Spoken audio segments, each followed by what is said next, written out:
Queridos oyentes, se estarán preguntando por qué estamos por trabajar Halloween en este programa de Boca Sucia. ¿Qué tiene que ver el pollo con el micrófono? No, tiene mucho más que ver de lo que usted piensa.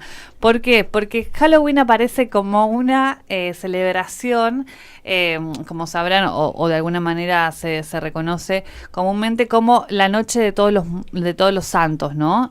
All Hallows Eve.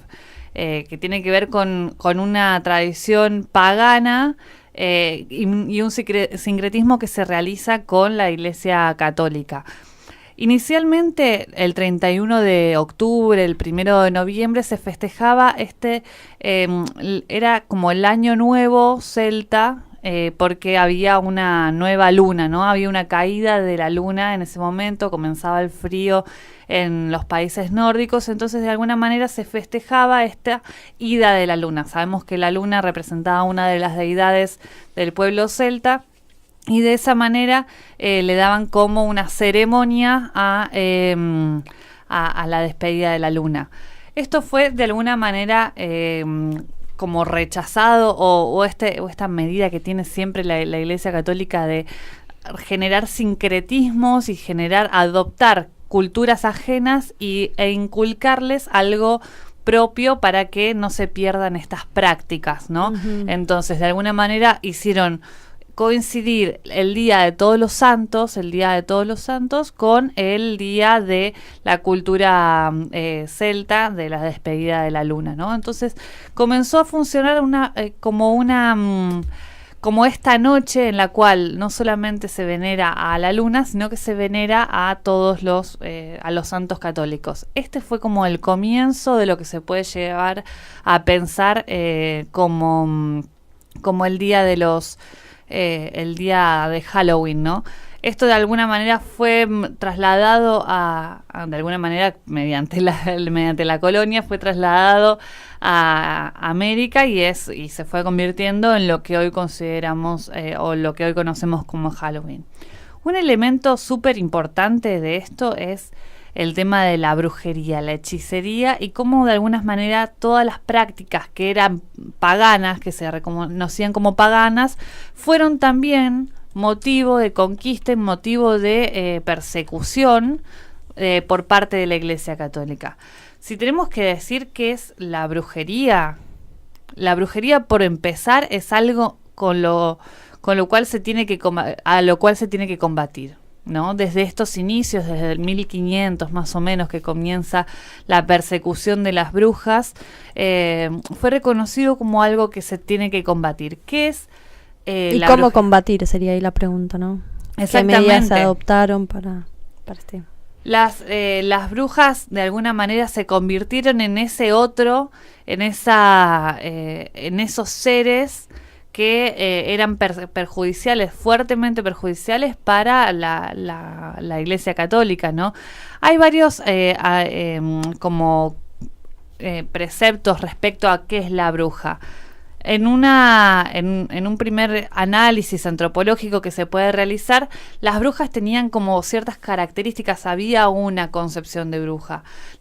Eran mujeres de avanzada edad, que eran apartadas de la sociedad, pobres, dominadas por el diablo, cuyo ámbito se ceñía a la noche y eran capaces de desarrollar todo tipo de acciones dañinas, matar animales, destrozar cosechas, ¿no? Esto de generar sacrificios humanos, embrujar a hombres, provocar catástrofes naturales, un montón de cosas que estaban sucediendo en la Europa del 1500 fueron atribuidas a las brujas, ¿no?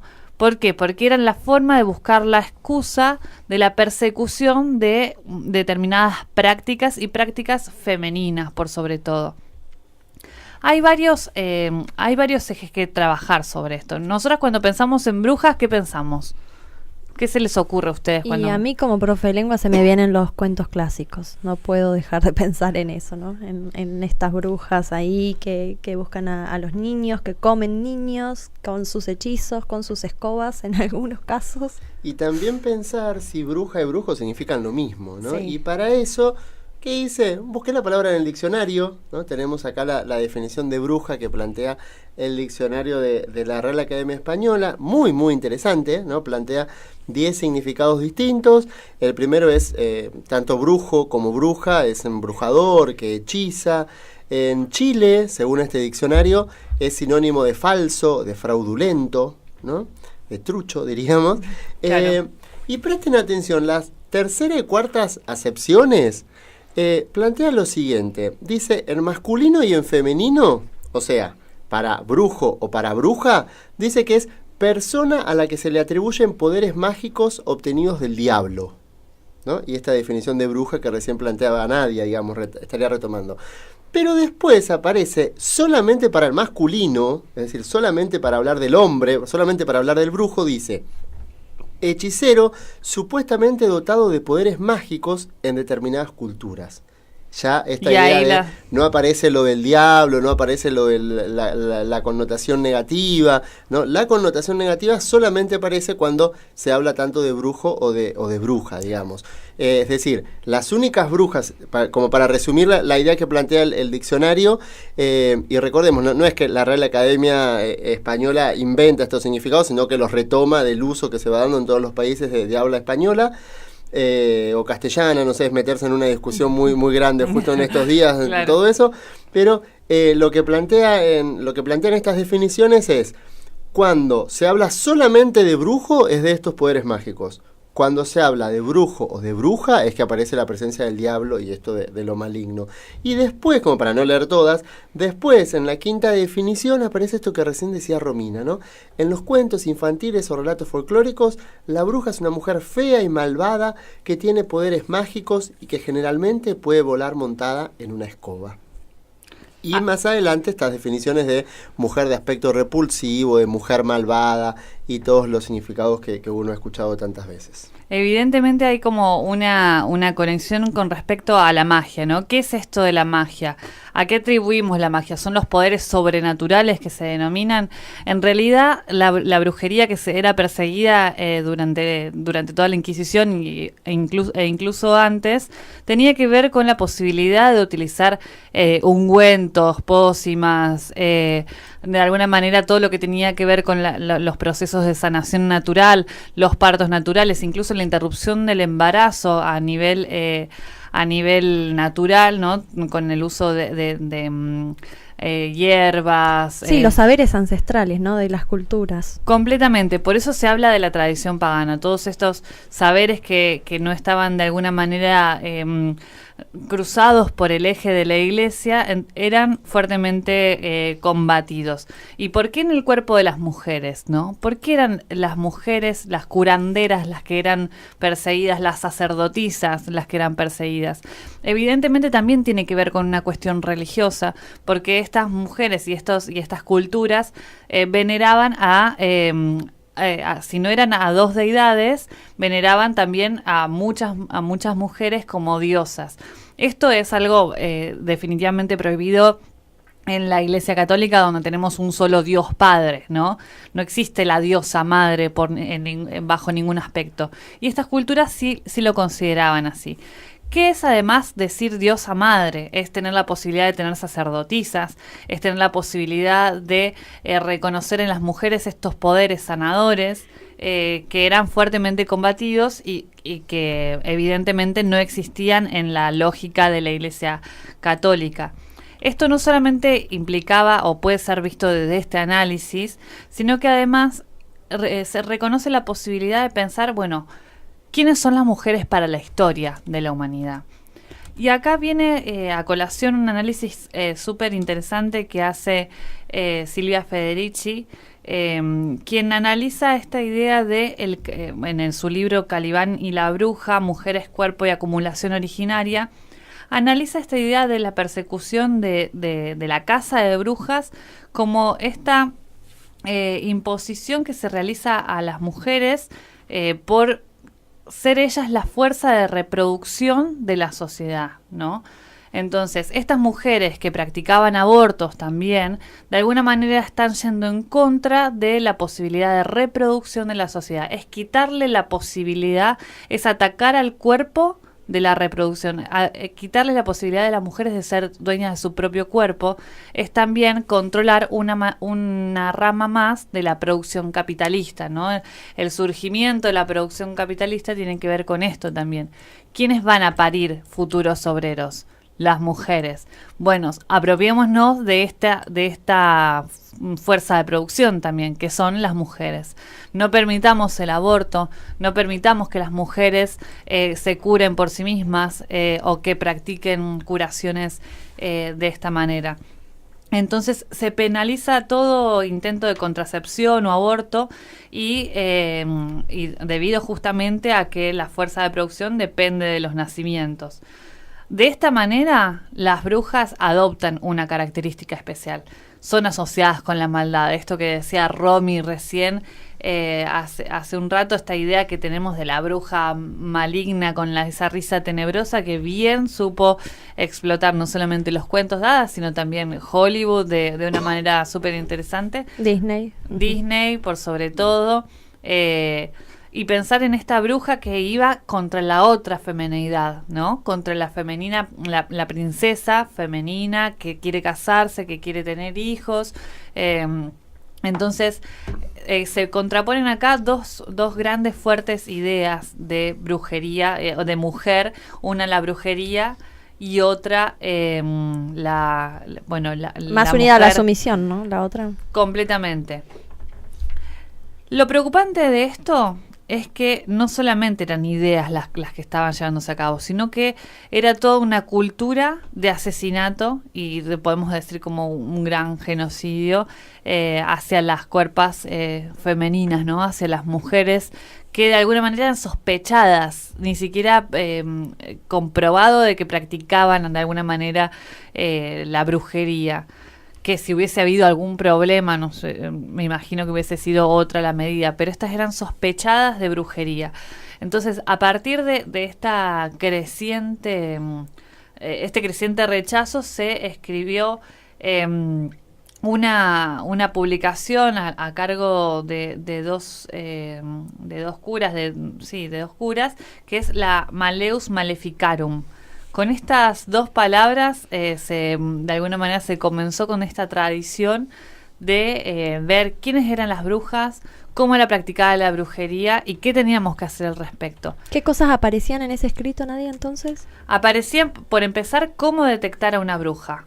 ¿Sí? Bien, era una guía práctica, digamos. Exactamente. Para identificar. Uh-huh. ¿Cómo identificar a una bruja? ¿Por qué tenemos que combatirla?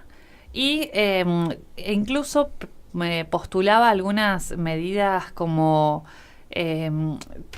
penales, ¿no? O sea, ¿qué hacemos con la bruja? Ahí fueron las grandes hogueras, han prendido las grandes hogueras, y luego tenía que ver también con como cuando las ahorcaban, claro, ¿no? Las sanciones al cuerpo.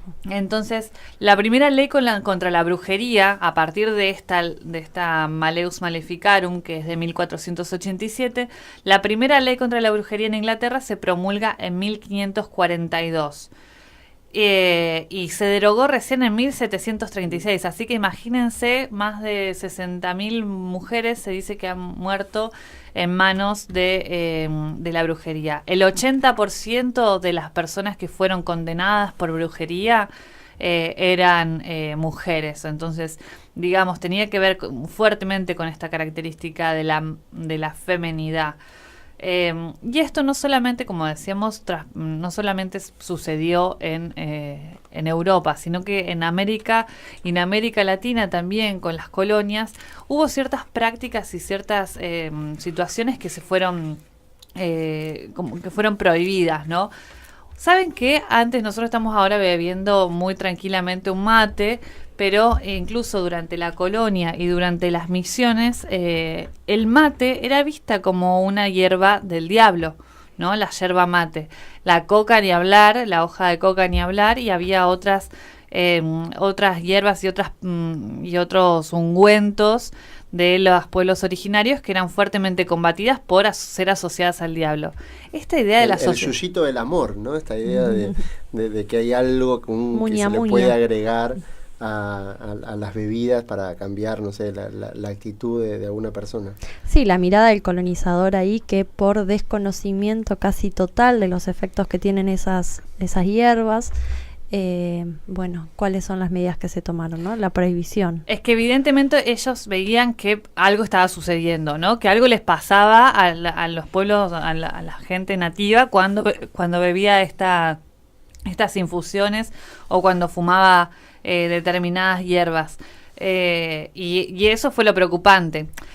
Lo interesante de esto, y también por eso lo estamos hablando en Boca Sucia, es que con la persecución de la brujería no solamente se perseguían saberes ancestrales, se perseguían prácticas tradicionales, sino que había una fuerte imposición al cuerpo de la mujer y a las prácticas sexuales que esta brujería de alguna manera implicaba. Por ejemplo, la visualización de las mujeres en grandes orgías, con el diablo en el medio, con un montón de indicios de maleficencia, es algo común en las pinturas que se hacen de las brujas, ¿no? Después la práctica de los aquelarres, esto hacía como dar evidencia de que las prácticas libertinas de las mujeres debían ser combatidas, de que los polvos y yuyos que hacían eran para conquistar a un hombre o para impedirle de que se fuera de su lado, ¿no? Entonces, todas esas cosas que tienen que ver con la sexualidad, con el amor, con el deseo libre, eran fuertemente combatidas. Se me viene, ahora que decís esto, ¿no? Y me represento estas mujeres reunidas, impidiendo la participación de los hombres, ¿no? Se me viene a la mente el texto de Todorov, La conquista del otro. ¿Cómo es juzgado eso desde el punto de vista del otro que desconoce, ¿no? Y de un otro masculino, ¿no? En este caso. Qué interesante para pensarlo también en ese sentido. Por supuesto. Ahora bien, si la mano que prendía la mecha o que cortaba los cuellos era fuertemente motivada por los curas y los monjes católicos, había también vecinas y mujeres que denunciaban a vecinas o a compañeras o a conocidas por brujería. Simplemente por la sospecha de un caldero. Un caldero implica también el cocinar un montón de ungüentos y medicinas tradicionalmente. Entonces esto de alguna manera era un problema común en la sociedad hasta 1700. Y ahora, ¿qué pasa con las brujas? Yo me atrevería a pensar ahora. ¿Qué pensamos de la bruja? ¿De la señora que nos cura el empacho? ¿De la señora que nos tira las cartas? ¿Qué pensamos de esta mujer? Vos decías, muchas mujeres denunciaban a sus vecinas como brujas. Bueno, hoy en día se mira mal a la vecina por alguna actitud que creemos sospechosa o que creemos que no tiene que ser así. Exactamente. ¿Quiénes son las brujas de hoy? ¿Somos todas brujas? Hay una por ser mujer, por el solo hecho de ser por mujer. Por el solo hecho de ser mujer, o somos brujos hechiceros por ser varones y tenemos estos conocimientos por otro lado. Entonces, me atrevo antes de ir al corte y dejarlas con una canción hermosa de Liliana Felipe. No va a alcanzar la leña, voy a reivindicar la lucha feminista de las brujas y voy a decir que somos las nietas de las brujas que nunca pudieron quemar.